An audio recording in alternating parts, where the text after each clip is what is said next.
In 2023, a mechanic at an independent shop in Michigan replaced the front shocks on a customer's SUV. Correct brand on the box. Correct part number for that vehicle. Sealed packaging. Everything looked exactly the way it was supposed to look. 8 months later, the customer came back with a complaint. The ride felt wrong, not dramatically, just subtly off, softer than it should be. The mechanic pulled the shock, opened it up, and found something he'd never seen in his career. The hydraulic fluid inside had the wrong viscosity. The part number was right, the logo was right, the packaging was right, but what was inside wasn't what the manufacturer put there. That's the problem I want to talk about today. Not a problem most drivers have heard about, not a problem most mechanics can reliably catch, but a problem that is documented, growing, and according to federal data, accelerating at a rate that should concern every person who drives a car in America. Let me start with the numbers, because they come from the US government, not from a manufacturer with something to sell, not from a source with an agenda. In fiscal year 2024, US Customs and Border Protection seized more than 201,000 counterfeit automotive parts entering the United States. That's nearly double the number seized the year before. Of those, more than 490 were counterfeit airbags, more than 10 times the number of fake airbags seized in fiscal year 2023.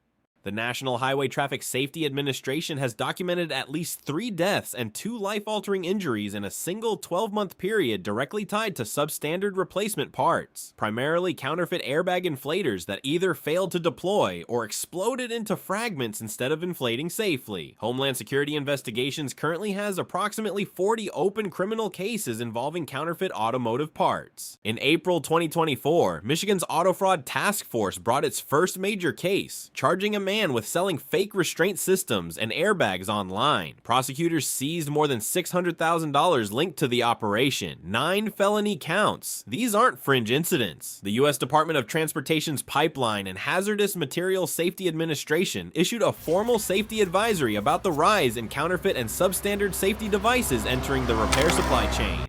Christopher Mabalatini, Director for Intellectual Property and E-Commerce at CBP's Office of Trade, has stated publicly that criminal organizations behind these counterfeits use forged documents to bypass customs inspections and distribute these parts to auto shops, repair centers, and dealerships. The parts aren't being sold on street corners. They're entering legitimate supply chains. So how does this actually work? How does a counterfeit part end up on your car?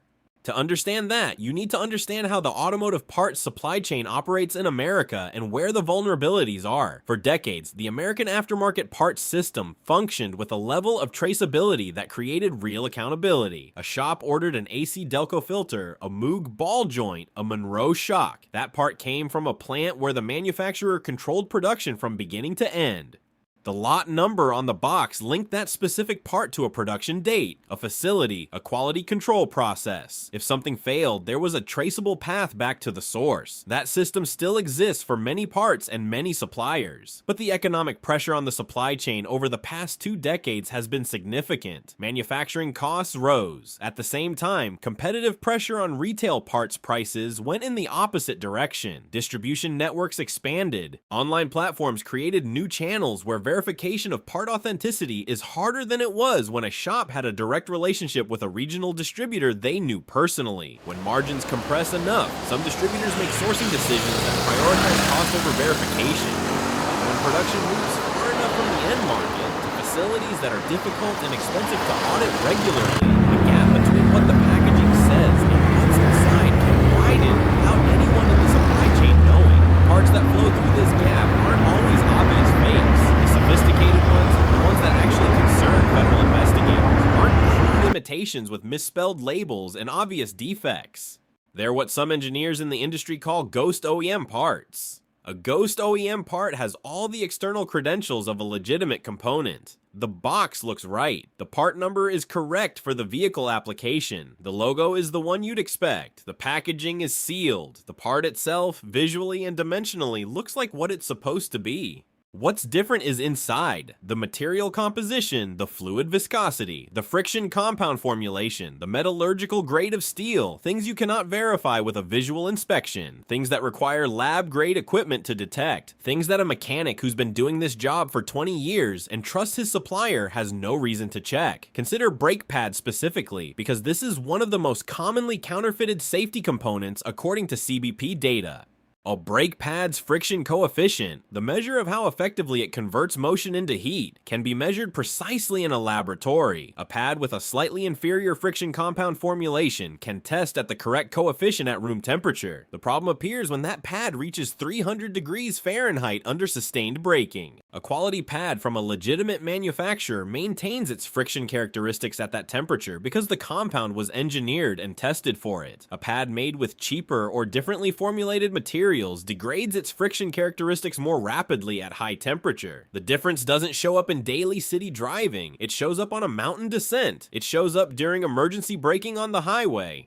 It shows up exactly when you need your brakes to perform at their rated capability, and they don't. This is why the NHTSA specifically lists brake components among the most dangerous categories of counterfeit parts, alongside airbags and suspension components. The failure mode is temperature dependent, situational, and delayed. There's nothing that alerts you that anything is wrong during the first few thousand miles of normal driving. By the time the performance deficit becomes apparent, you're in a situation where it matters. The same principle applies to shock absorbers and struts. A shock with hydraulic fluid that has the wrong viscosity functions normally at ambient temperature. The ride feels acceptable. Steering response seems fine. The performance gap opens up at operating temperature. After extended highway driving, after repeated compression cycles on rough roads, in conditions where the fluid is working hard and the viscosity specification matters. At that point, the shock's damping characteristics are off. The vehicle handles less predictably in emergency maneuvers. The stopping distance increases because the weight transfer dynamics during braking are compromised by shocks that aren't controlling suspension movement correctly. Now, here's the piece that I want to make very clear because it's important for how you think about this. Your mechanic is almost certainly not the problem. I want to say that directly because the instinct when you hear this kind of information is to view the person doing the work with suspicion.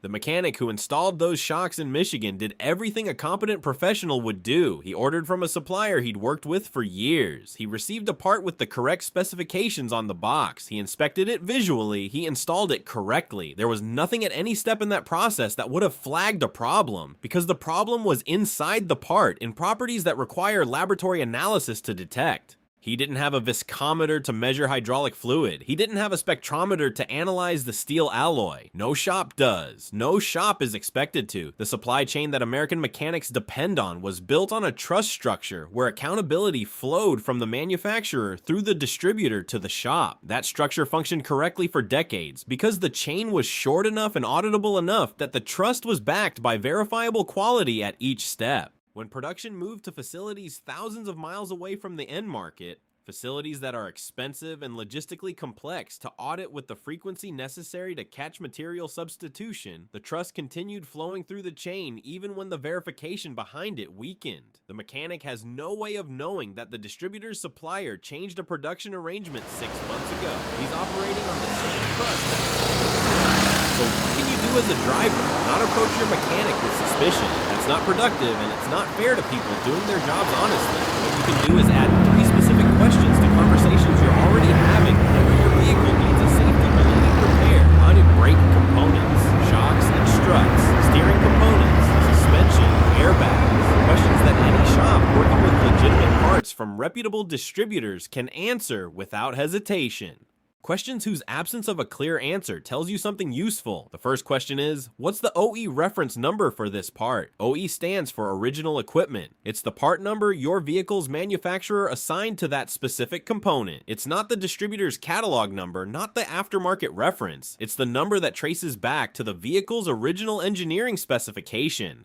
With that number, you can verify in seconds on your phone through your vehicle manufacturer's parts lookup or NHTSA's database whether the part number corresponds to your exact vehicle application. A shop working with correctly sourced parts has this number readily available. The second question for any safety critical component: does the part arrive in original sealed manufacturer packaging? For brake pads, shocks, struts, steering components, and airbag-related parts, original sealed packaging with the manufacturer's intact seal is the baseline standard of verification available to a shop without laboratory equipment. It doesn't guarantee authenticity. Counterfeit packaging is sophisticated enough to look legitimate, but it's a minimum threshold. A part that arrives in a plain box or in packaging that shows evidence of having been opened and resealed is a part that deserves additional scrutiny. The third question, and this one is the most practical: if the price for this part is significantly lower than what I've seen elsewhere, where is it sourced from? A price that's 30% or more below the established market price for a specific part from a specific brand is worth understanding before the part goes on your vehicle.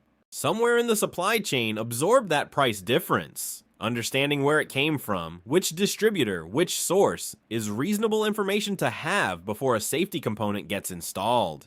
A shop working transparently with legitimate distributors has no reason not to answer this. Their distributor relationships are a mark of quality, not a secret. The federal government launched a campaign in September 2024 called Put the Brakes on Fakes, a joint initiative from the National Intellectual Property Rights Coordination Center, Homeland Security Investigations, U.S. Customs and Border Protection, the Automotive Anti-Counterfeiting Council, and the NHTSA. The campaign specifically targets the supply chain for counterfeit airbags and safety components. It's an acknowledgement that this is a real, growing, documented problem, not a theoretical risk. The agencies involved are the ones with the authority to seize shipments and prosecute distributors. They're telling you this is happening, and that the best defense is informed consumers asking the right questions. There are also steps you can take on the consumer side when purchasing parts directly, for a DIY repair, or to verify what's going on a vehicle you're buying used or having serviced. For critical safety components, purchase from established retailers with verified supply chains. Napa, AutoZone, O'Reilly, Advance Auto Parts, and Dealer Parts departments source from distributors who are accountable to traceable supply chains. Avoid purchasing safety-critical components from marketplace platforms where individual sellers can list items without supply chain accountability. This includes certain listings on online marketplaces where the seller's source is not clearly identified. For parts like airbags, always purchase from the vehicle manufacturer's dealer parts department or from a shop that can document the component's provenance. The NHTSA maintains a database of known counterfeit airbag inflators that have been identified in the American market. It's accessible directly at nhtsa.gov. The price signal is your most accessible warning. Legitimate safety components from brands like Monroe, Moog, Bilstein, Brembo, AC Delco, and Motorcraft have established market prices that don't vary dramatically across reputable retailers.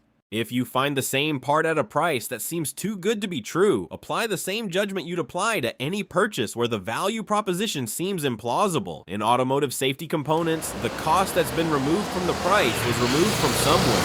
Material specification, quality control, audit frequency, or all three. Here's the bottom line. U.S. Customs seized more than 201,000 counterfeit automotive parts in 2024. That number nearly doubled year over year. 3 Americans died from substandard replacement parts in a single 12-month period. Homeland Security has 40 open investigations. The federal government launched a named campaign to address it. This is a documented, real, growing problem in the American automotive parts supply chain. Your mechanic can't catch it with a visual inspection. The packaging is designed to pass. The part often functions acceptably under normal conditions and only fails when it's needed most. What you can do is ask the 3 questions: OE reference number, original sealed packaging, sourcing transparency when price is unusually low. Use established retailers for parts you source yourself. Be especially careful with airbags, brake components, suspension, and steering. And trust your mechanic, but also understand that they're working within a system where the verification they have access to isn't the same as it was 20 years ago. Knowing that doesn't mean distrusting them. It means being an informed participant in the process of keeping your vehicle safe. If this gave you something useful, hit the like button. Drop a comment telling me what state you're in. The issue varies by region, depending on which ports and distribution networks are most affected. I read every single comment. Subscribe for more honest, practical car information with no products to push. There's a lot more coming.